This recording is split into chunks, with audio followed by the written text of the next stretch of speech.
Akarere ka Kirehe ni kamwe mu turere turindwi tugize intara y'Iburasirazuba, gaherereye mu majyepfo y'Iburasirazuba bw'igihugu cy'u Rwanda ku birometero 133 uvuye mu mujyi wa Kigali. Akaba gahana imbibi n'igihugu cya Tanzania. Umugezi w'Akagera ni uhuza umupaka hagati y'u Rwanda na Tanzania mu Burasirazuba. Akarere ka Kirehe gafite imirenge 12, utugari 60, imidugudu 612. Akarere ka Kirehe kandi gafite ibyiza nyaburanga bigatatse udapfa gusanga ahandi, harimo ibitare bya Nyarubuye biherereye mu murenge wa Nyarubuye bibera amaso ubihagazeho uwayitegeye ibiyaga bya Cyambwe na Manga, ishyamba rinini cyane kandi ryiza ribereye ijisho usanga mu mirenge wa Nasho, mu kagari ka Nuruka, mu mudugudu wa Kabusunzu, ku musozi bakunda kwita wa Rukumukwa.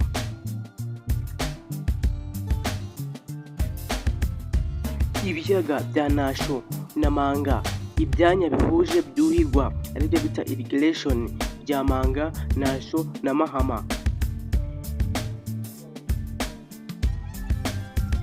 Kirehe ni akarere keza cyane, abaturage bagatuye bishimira uburyo ubuyobozi bwabo bubitaho. Bamwe mu baturage batuje mu midugudu y'icyitegererezo banezezwa mu buryo bahurijwe hamwe.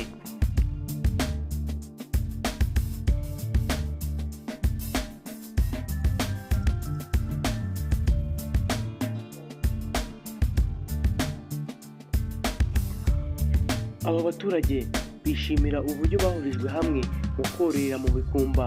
Ubworozi bwabo bikaba byaratumye n'abatari bafite ubumenyi ku bijyanye n'ubworozi bunguka ubundi bumenyi kubera uku gukorera hamwe. Semana Burigiya Desire ushinzwe ishoramari n'ubukerarugendo mu karere ka Kirehe yagize ati, ubu bukerarugendo dushaka bwagura ku buryo tuzajya dushobora kwakira umubare munini kuko dufite ahantu hanini ho kubukorera kandi habereye ubukerarugendo.